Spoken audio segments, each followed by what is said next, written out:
Hello.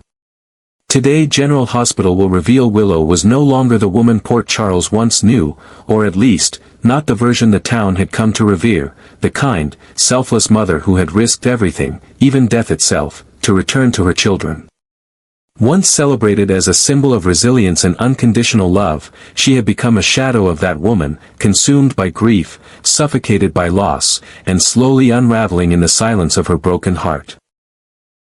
Losing Wiley had already felt like losing a part of her soul. When Amelia was taken from her too, it was as though the earth had shifted beneath her feet.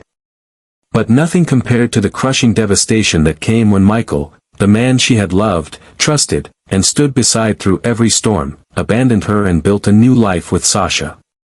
Every time Willow closed her eyes, the same haunting reel played in her mind.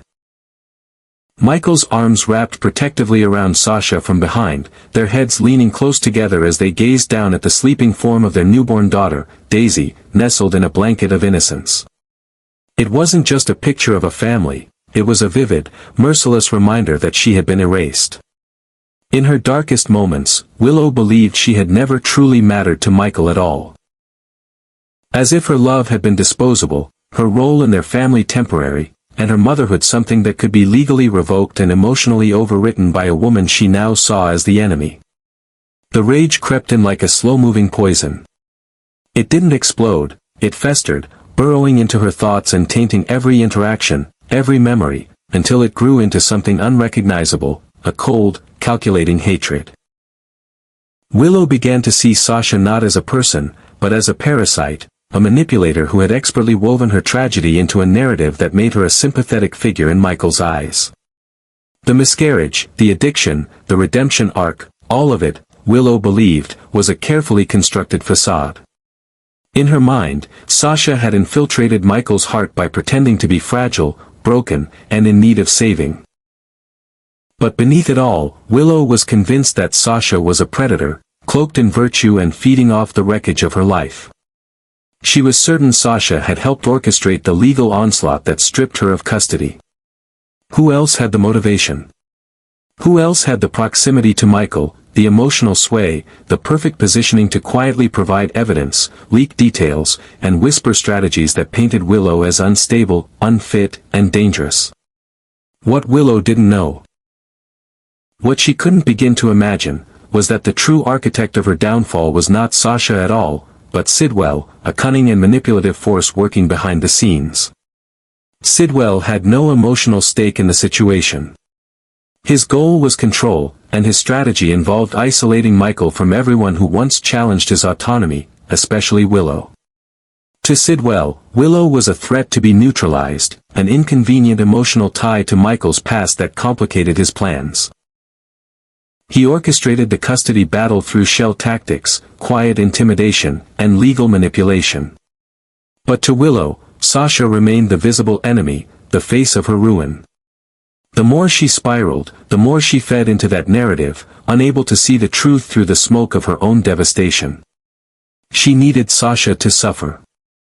She needed Michael to feel the sting of powerlessness, the helpless anguish of watching someone you love in pain. Only then, she believed, would balance be restored. The plan was conceived in silence. She studied the rhythms of the Quartermain estate, when Sasha took Daisy for walks in the garden, when Michael left the nursery unattended to take calls, when the night staff rotated shifts. She knew every camera angle, every blind spot, every technological weakness in the baby monitor system. She learned how the medical-grade crib functioned, how the sensors tracked breathing, oxygen levels, and sound.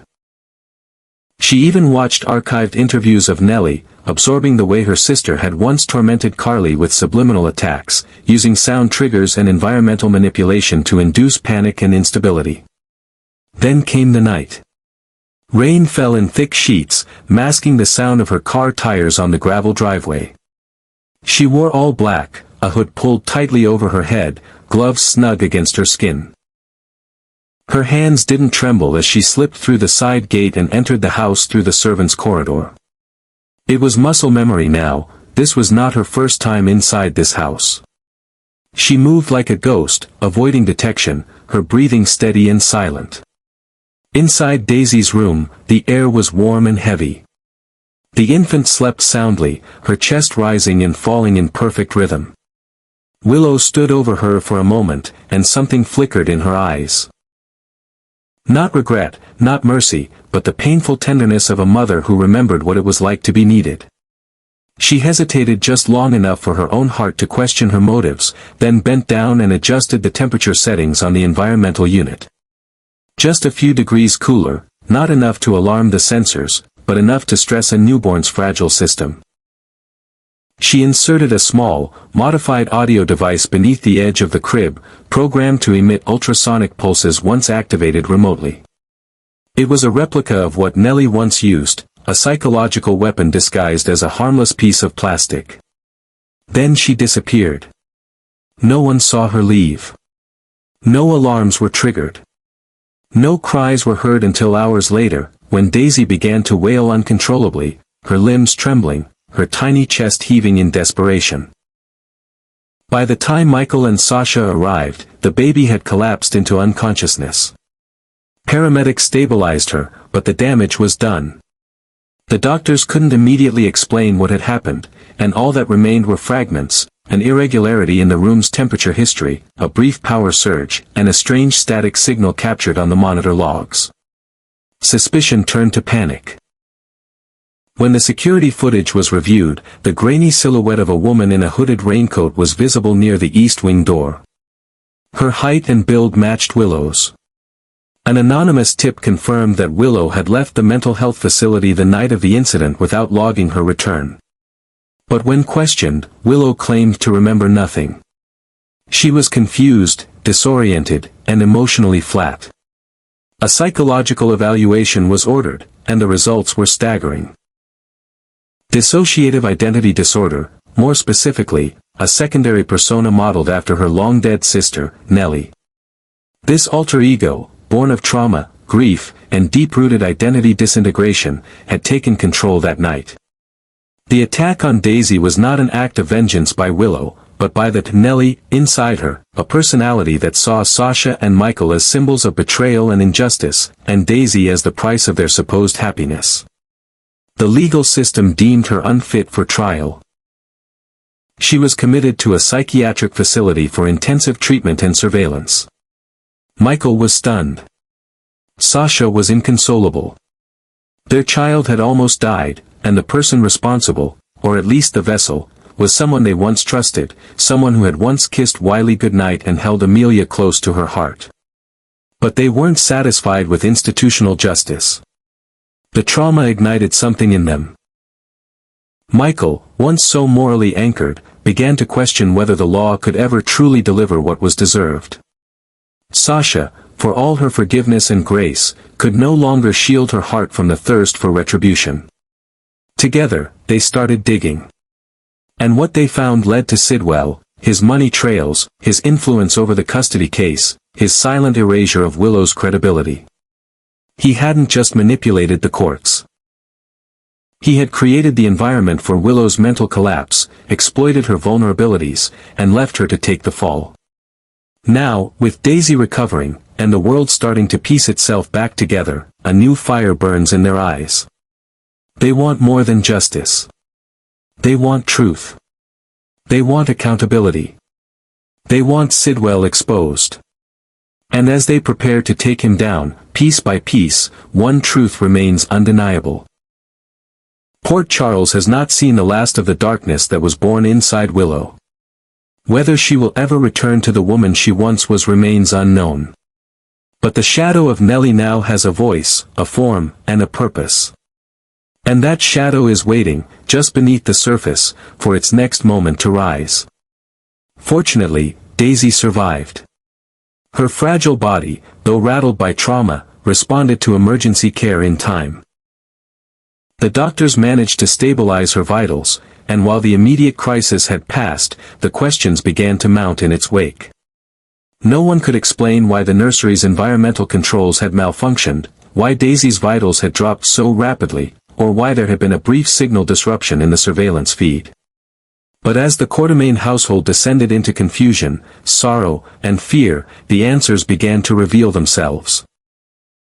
And every clue, every trace of evidence, pointed to one person, Willow. It began with a security camera near the outer garden wall. Though distorted by rain and distance, the grainy footage clearly showed the silhouette of a tall woman cloaked in a dark raincoat, entering through the east gate, a gate that, while rarely used, provided discreet access to the estate's less monitored sections. The time stamp on the footage matched precisely with the moment the room's sensors registered an anomaly. Later, a pair of latex gloves, partially hidden under a rose bush near the nursery window, was recovered by investigators. DNA traces on the inner lining matched Willow's. And when technicians examined the smart crib's control unit, they discovered that the environmental settings had been manually overridden using a non-standard diagnostic code. One that required insider knowledge, precision, and intent. What had initially been dismissed as a medical emergency now shifted into something far darker. Willow was brought in by the authorities. Her appearance was disheveled, her clothes damp, her hair tangled. But it was her demeanor that truly alarmed everyone. She was not combative, nor defensive. In fact, she seemed confused, dazed, even. Her eyes darted without focus, her answers incoherent and riddled with contradictions. She appeared entirely unaware of the timeline in question, offering vague recollections of being asleep, followed by sudden panic over Daisy's well-being, as though she had experienced the night through a dreamlike haze, detached from reality. The police were baffled. Some speculated she was faking. But as the hours passed and the questioning deepened, the inconsistencies grew too profound to be manufactured. A psychiatric evaluation was ordered. What began as a routine mental health check spiraled into a psychological excavation, one that unearthed a far more disturbing truth than anyone had anticipated. A panel of experts, consisting of forensic psychologists and neurologists, convened and, after extensive observation and interviews, delivered a stunning diagnosis. Willow was suffering from dissociative identity disorder, a complex and severe condition typically born from childhood trauma and emotional fragmentation. One of her alternate personalities, they claimed, mirrored Nellie, her deceased twin sister, a woman once notorious in Port Charles for her manipulation, cruelty, and calculated violence. According to their findings, this personality had formed gradually, feeding off years of unresolved trauma, the pressure of motherhood, the betrayals she had endured, and, most of all, the loss of her children. The internalized image of Nellie. The sister she had spent a lifetime resenting, fearing, and subconsciously emulating, had become its own psychological entity. This Nellie within had taken control that fateful night. It had infiltrated her actions, clouded her memories, and committed a crime not out of logic or malice, but out of a twisted need for retribution. Because of this diagnosis, the court deemed Willow unfit to stand trial. Criminal charges were dropped, and she was involuntarily committed to a specialized psychiatric facility, a place designed for long-term treatment of patients with dangerous dissociative conditions. The facility was secure, monitored around the clock, with protocols in place to detect personality shifts and behavioral changes. But for Michael and Sasha, the news did not bring relief. It brought a fresh wave of anguish, disbelief, and fury. Sasha collapsed when the doctors explained what her daughter had suffered, how close she had come to losing Daisy forever. Her sobs echoed through the hospital halls, a sound born from the primal fear of a mother who had already endured one loss too many. Michael, standing at her side, felt the fury burn through his chest. This was Willow. The woman he had once trusted with everything, his children, his heart, his future. The same woman who had walked beside him through grief and joy, who had once promised to never hurt him. Now, she had come dangerously close to killing his child. And yet, she would never face a courtroom. She would not be sentenced. The system, the same system that had stripped Willow of her parental rights, now deemed her a victim of her own fractured mind. It was too much. Too cruel. Too unjust. Driven by a storm of rage and the need for truth, Michael and Sasha began their own investigation. They scoured old text messages, revisited past conversations, retrieved archived footage, and reconnected with people from Willow's recent history. They knew something was missing, something beneath the surface of Willow's breakdown. And piece by piece, a new picture began to emerge, one that had Sidwell at the center. They discovered quiet donations made to Willow's legal opposition. Funds that traced back to Sidwell's pharmaceutical empire. Sasha unearthed an encrypted email chain that discussed removing emotional obstacles from Michael's life. Michael spoke with attorneys who admitted, in hushed tones, that their case strategy had come from a third party, a man who offered dossiers, psychological profiles, and detailed instructions on how to discredit Willow's parenting. It became clear that Sidwell had orchestrated not just a custody battle, but an emotional dismantling of Willow. He had found her weak points and amplified them.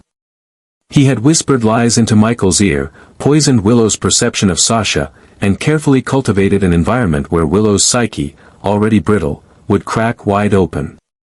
And when it did, he stepped back, letting her take the fall. Michael's jaw clenched as he reviewed the timeline. Every twist, every betrayal, every outcome, it all aligned too perfectly to be coincidence.